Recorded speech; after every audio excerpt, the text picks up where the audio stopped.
Hello বন্ধুরা, আমরা কিন্তু এইবার আবার ঘুরতে গিয়েছিলাম। এই যে দেখো আমার কতগুলা ছোট বান্ধবীদের সাথে। কোথায় গিয়েছিলাম জানো? তোমরা যদি নাই দেখো তাহলে বুঝতে পারবা না যে আসলে বরগুনায় কত সুন্দর একটা জায়গা। আসলে এত সুন্দর একটা জায়গা যা না গেলে কেউ বুঝবা না। এটা হচ্ছে নিদ্রার চর। যদি কেউ কখনো ঘোরার জায়গা না পাও, বরগুনাতে চলে এসো। বরগুনার প্রত্যেকটা জায়গা অনেক অনেক অনেক সুন্দর। এই যে আমরা নদীর মাঝখানে, এটা হচ্ছিল পায়রা নদী। পায়রা নদীর মাঝখান থেকে আমরা চলে যাচ্ছিলাম, আর দেখার ভিউটা আসলে অসাধারণ। আসলে আমরা সত্যি ভাগ্যবান। যদিও নদীর মধ্যে আমাদের গ্রাম বা নদীর মধ্যে আমাদের জন্ম, তারপরেও অনেক ভালো লাগে। আসলে সীতাকুণ্ড মানুষ কেন যায়? আমাদের নিদ্রার চর আসলে তার থেকেও বেশি ভালো লাগবে। এই যে দেখেন, অসাধারণ একটা ভিউ। এখানে এসে এত মজা করেছি, আলহামদুলিল্লাহ। আল্লাহর সৃষ্টি কত সুন্দর, আল্লাহর কাছে লাখো শুক্রিয়া যে আমরা এখানে এসেছি, সুন্দর সুন্দর ভিউ উপভোগ করলাম, অনেক মজা করলাম। এখানে আছে কিন্তু খাওয়া দাওয়ার সুব্যবস্থা, যদিও সেটা ভিডিও করা হয় নাই।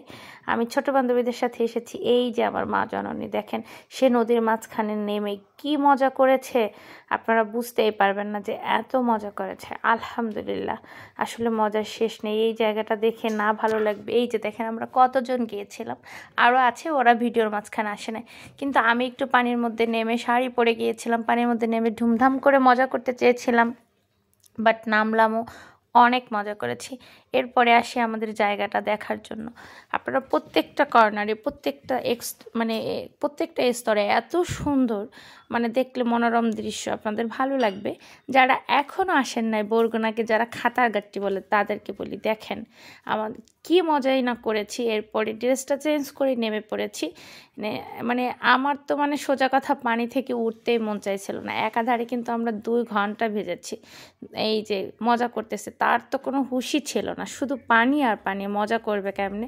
সবাই পানি দেখে এমনভাবে নেমেছে, মনে হচ্ছে ওরা জীবনে পানি দেখে নাই। আর এটা হচ্ছে আরও 1 ঘন্টা যদি আগে আসতে পারতাম তাহলে আরও বেশি সুন্দর হতো। আমি তো ঢং ঢং করে বসেছিলাম, দেখি ঘোড়াও এসেছে, তবে ঘোড়ার উপর ওঠা হয়নি, আমি আসলে ভয় পাই। আর এত বড় মানুষ ঘোড়ার উপর উঠলে মানুষ পচা বলে। আমাদের সাথে যারা এসেছে, এখানে অনেক মানুষ এসেছে, আর এখানে সবসময় একটু ভিড়ই থাকে এই সময়টা। আলহামদুলিল্লাহ, অনেক ভালো লেগেছে, অনেক ঘোরাঘুরি করেছি, অনেক মজা করেছি। দেখেন 1-1.5 ঘন্টা গোসল করার পরে মুখ চোখের অবস্থা কী অবস্থা।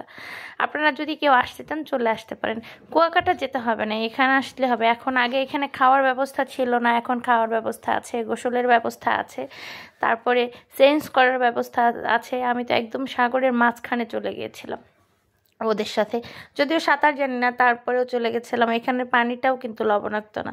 এই যে আমার সাথে দেখেন আরও কতগুলো মানুষ আছে, বেশ মজা হয়েছে আলহামদুলিল্লাহ, অনেক মজা করেছি। আর এইখানের দৃশ্য মনোরম, গ্রামের মতো। এই যে হাঁস আছে, গরু আছে, ছাগল আছে, এখানে আসলে আসলে প্রাণ জুড়িয়ে যায়। যারা এখনও আসো নাই তোমরা কিন্তু মিস করছো। আমরা মিস করিনি, কারণ এখানে দেখেন এই যে ছেলেফেলেগুলো, ওরা বল খেলছিল, ওরা মনের আনন্দে মজা করতেছিল, নেই কোনো বাধা, মনে হচ্ছিল ছোটবেলায় ফিরে যাই। কিন্তু কি আর করার, লাস্ট মুহূর্তে আবার বিকালবেলা আমরা একটু বসে আড্ডা দিলাম, ওরা গান টান করলো, বেশ মজা হলো। তারপরে স্পিড বোট ভ্রমণ, সেটাও কিন্তু আমরা মিস করি নাই, আমরা কিন্তু সেটাও করেছি। এই যে সব ছেলেফেলেগুলো নিয়ে একসাথে আমরা 8 জন করে চলেছি স্পিড বোটে। এই যে আমরা দেখেন নদীর মাঝখানে, তবে আমি একটু ভয় পেয়েছিলাম, স্পিড বোটটা আমার একটু ভয়ই লাগে। এই যে অথই সাগর, আমি আসলে এইখানে এসে একটু ভয় পেয়েছিলাম, ওনাকে বলছিলাম ভাই আমি আর দেখবো না, এখন চলে যাচ্ছি। কিন্তু আসলেই কিন্তু অনেক ভালো লেগেছে। এটা হচ্ছিল শেষ সময় আমরা যখন নদীতে আসছিলাম, আসতে মন চায় না, তারপরও চলে এসেছি, কারণ এখানে তো আর থাকা যায় না, এখানে থাকার জায়গা নেই, তারপর চলে আসলাম। আমার ভিডিওটা কেমন লেগেছে আপনারা একটু জানাবেন। আল্লাহ হাফেজ।